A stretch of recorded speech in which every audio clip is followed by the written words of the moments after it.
In the divorce, Tina Turner gave up almost everything. The money, the houses, the recording rights, the royalties from songs she had spent 16 years singing with every piece of her body. She gave up the past they had built together, the catalog, the business, the machinery, the empire that had carried her name across marquees, album covers, television screens, and concert posters. But there was one thing she refused to give back.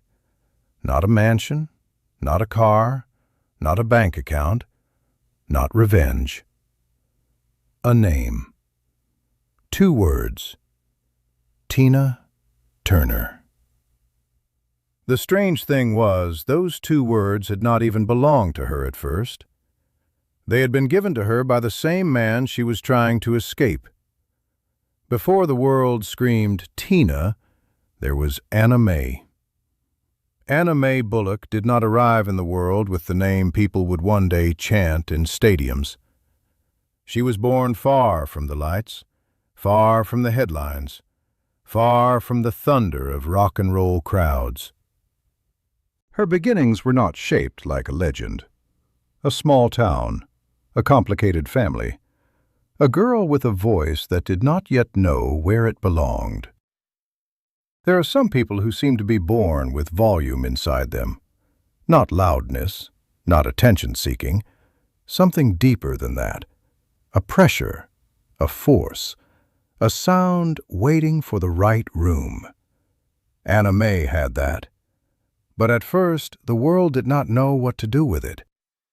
Her voice was rougher, deeper, earthier, less sweet than what many people expected. It did not float gently into a room. It entered like it had kicked the door open. And then she met Ike Turner. Ike knew music. That part of the story cannot be erased, no matter how uncomfortable the rest of it becomes. He knew arrangements. He knew bands. He knew rhythm and blues. He knew how to take a room full of musicians and turn them into a machine. He had vision, discipline, and a relentless musical intelligence that people around him could feel. And when he heard Anna Mae sing, he heard something. Maybe talent. Maybe money. Maybe a voice that could cut through smoke, brass, drums, and barroom noise. Maybe a future. But whatever he heard, he knew he could use it. That was part of Ike's genius, and part of the danger. Because Ike did not simply invite Anna Mae into a band. He began to shape her. The hair, the clothes, the movement, the sound, and eventually the name. Anna Mae Bullock became Tina Turner. The name was sharp, fast, easy to remember. It looked good on a poster. It sounded like someone who did not ask permission. Tina Turner. The first name created mystery. The last name created ownership. That is the part people often miss. Because when Ike gave her that name, he did not just give her an identity. He attached her future to his. Turner. His name. His brand. His show. His discovery. His woman. At least that may have been how he understood it. But names are strange things. You can place a name on someone. You can print it on contracts. You can put it on album covers. You can announce it from a stage. You can make it part of your business. But you cannot control what happens when that name meets the soul of the person wearing it. At first, Tina Turner was Ike's creation. Then something shifted. The name began to breathe. On stage, Tina did not perform like someone borrowing an identity. She performed like someone possessed by one. When she moved, the entire room moved with her. When she sang, she did not simply deliver the song. She attacked it, wrestled it, burned it down and built it back up before the audience had time to understand what had happened to them. There were singers with prettier voices. There were dancers with cleaner lines. There were women with softer images. But Tina had something else. Impact. She had the kind of presence that made people forget to look anywhere else. The Ikettes could be moving behind her. The band could be roaring. Ike could be conducting the whole thing with the confidence of a man who believed he was the engine of the machine. But Tina was the fire coming out of it. The more she performed, the more the name changed. Tina Turner was no longer just what Ike had decided to call her. It was what the audience came to see. And that is where the hidden tension of the story begins. Because Ike had built the frame, but Tina became the picture. He had organized the show, but she became the reason people remembered it. He had given her the name, but the world began saying it back to her in a way he could not fully control. And control mattered to Ike. It mattered in the music. It mattered in the rehearsals. It mattered in the band. It mattered in the way people dressed, moved, sounded, behaved. And over time, according to Tina's own telling of her life, that control did not stop when the show ended. To the audience, Tina Turner meant power. To Tina, some nights, it meant survival. That is the cruelty of performance when the person on stage is hiding a private war. The crowd sees the smile and thinks it is joy. The crowd sees the movement and thinks it is freedom. The crowd sees the sweat, the hair, the lights, the legs, the fringe, the microphone, the roar, and thinks it is all proof of a woman in command. But sometimes the stage is not freedom. Sometimes the stage is the place you go because the contract says you must. Sometimes the stage is where you prove you are still standing. Sometimes the stage is where a broken person becomes believable enough that nobody asks what happened before the curtain opened. Every night, people shouted the name Tina Turner. But very few asked what happened to the woman who had to answer to it after the show was over. And that is why the name became complicated. Because Tina Turner was the name that made her famous, but it was also the name attached to pain. It was the name on the posters outside the venues where she had to perform no matter what had happened behind the scenes. It was the name interviewers wanted, the name fans wanted, the name promoters sold, the name Ike had given her, the name the world knew. But somewhere underneath the wigs, the makeup, the stage lights, and the impossible energy, Anna Mae was still there, waiting, watching, trying to understand whether Tina Turner was a prison or a promise. There must have been nights when she looked in the dressing room mirror and saw the name before she saw herself.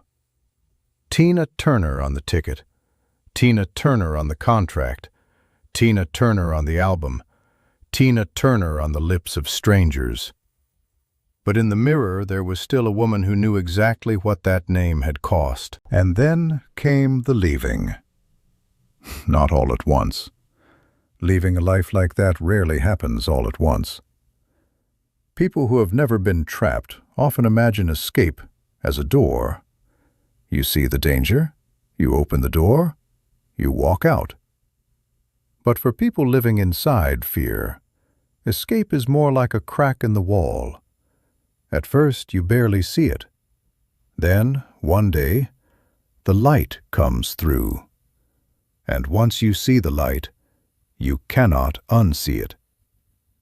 For Tina, that crack became a hotel room in Dallas, a bloody face, a tiny amount of money, and the realization that if she stayed, there might be nothing left of her to save. She left with almost nothing. But almost nothing is not the same as nothing. she still had her voice, she still had her will, and she still had the name, at least for the moment. Because walking away from Ike was one thing, keeping Tina Turner was another. The divorce was not just a legal process, it was a battle over identity. On paper, it may have looked like the end of a marriage and a business partnership. Assets, rights, royalties, recordings, obligations. The cold language of lawyers trying to divide a life into categories. But beneath all of that was something more intimate. Who gets to own the woman the world knows? Imagine the table, the lawyers, the documents, the silence between sentences. The kind of room where nobody raises their voice because the violence is hidden in the paperwork. There is money on the table. There are recordings on the table. There are years on the table. 16 years of touring, 16 years of singing, 16 years of building something the public thought of as Ike and Tina Turner. But what did Tina really own? Not the songs, not the masters, not the machine, not the version of the past other people would argue about for decades. What she could ask for was the one thing that seemed both worthless and priceless: the name. Tina Turner. It is easy to misunderstand that decision. Some people might look at it and say she walked away with nothing. But Tina understood something other people did not. The name was not nothing. The name was the only bridge between the life she was leaving and the life she still hoped to build.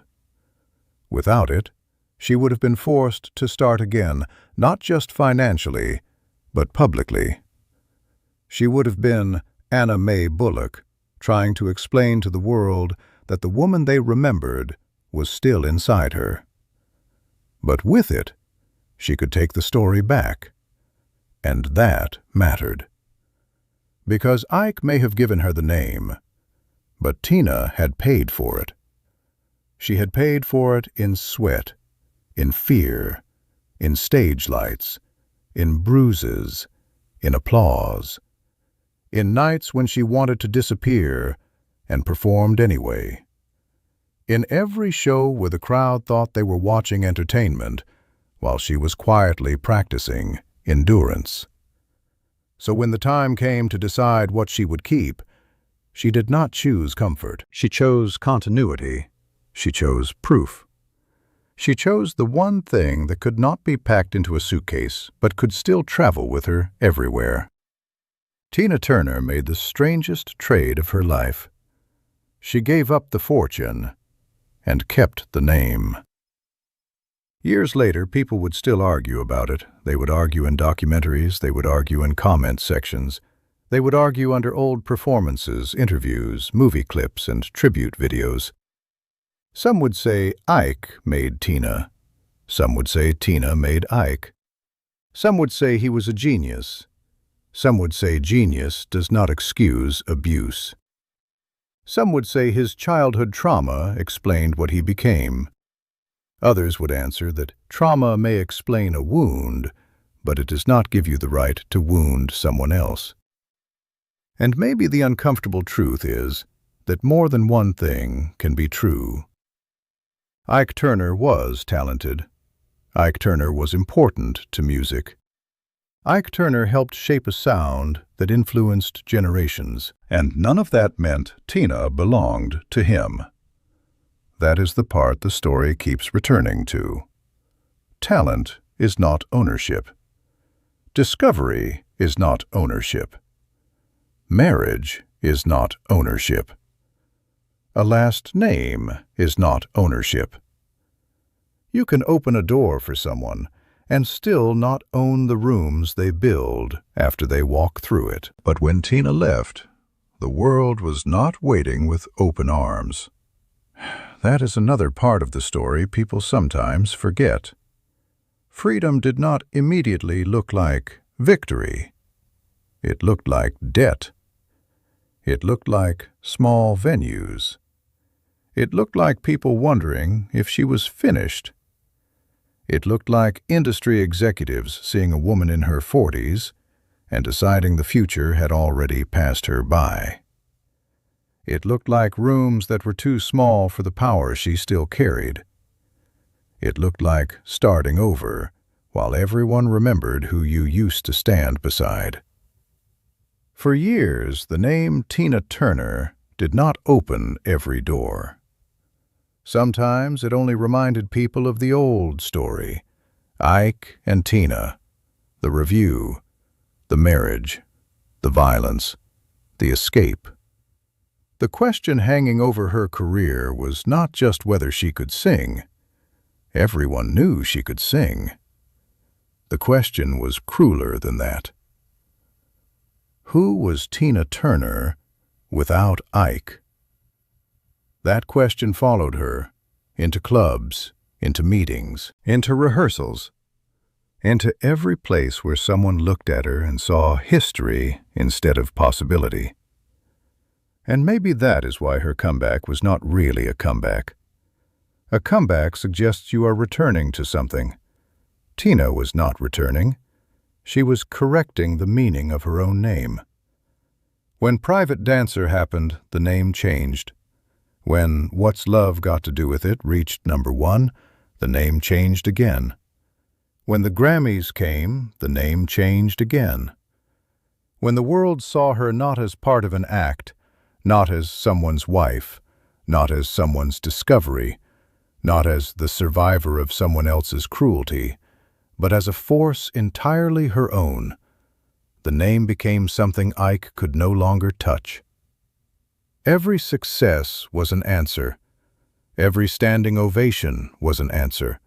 Every radio play was an answer. Every sold-out arena was an answer. Every person screaming Tina without needing to say Ike was an answer. The name had escaped too. That is the beautiful irony. The thing Ike gave her became the thing that proved she did not need him. And when she stood before massive crowds, older than the industry thought a woman should be when becoming a global superstar, she was not simply performing songs. She was performing ownership of her voice, of her body, of her story, of the name. There is a photograph people should imagine, even if they have never seen it. Not one specific photograph, more like an image made from all of them. Tina Turner standing under stage lights, hair wild, legs strong, face lifted toward the crowd, microphone in hand, thousands of people shouting the name that had once been placed on her like a label. But now it sounds different. Because now, when they shout Tina Turner, they are not calling Ike's creation. They are calling the woman who survived him. And survival, in Tina's story, was never passive. She did not simply live through something. She transformed it. That is why the name mattered. Because if she had given it back, Ike would not only have kept the recordings, the royalties, and the past, he would have kept the title of the story. But Tina understood that sometimes the thing other people think is symbolic is actually the whole battle. A name can be a brand. A name can be a memory. A name can be a wound. A name can be a prison. But in the right hands, a name can become a key. For Tina, keeping the name was not about ego. It was not about nostalgia. It was not about refusing to let go of the past. It was about refusing to let the past be the only author of her future. That is what makes the decision so powerful. She did not deny where the name came from. She outlived its origin. She took something that had been tied to control and turned it into freedom. She took something that had been spoken in fear and made millions speak it with admiration. She took something that had once connected her to Ike Turner and made it stand alone. By the end, Tina Turner no longer sounded like a name someone gave her. It sounded inevitable. And in the final decades of her life, when she stepped away from the stage, moved into peace, and allowed silence to replace the roar of crowds, the name still carried everything.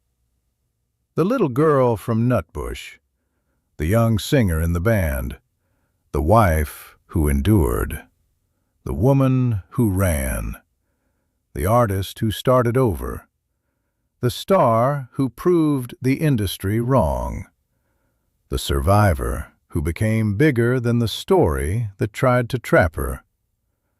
All of them lived inside those two words, Tina Turner. That is why she kept it.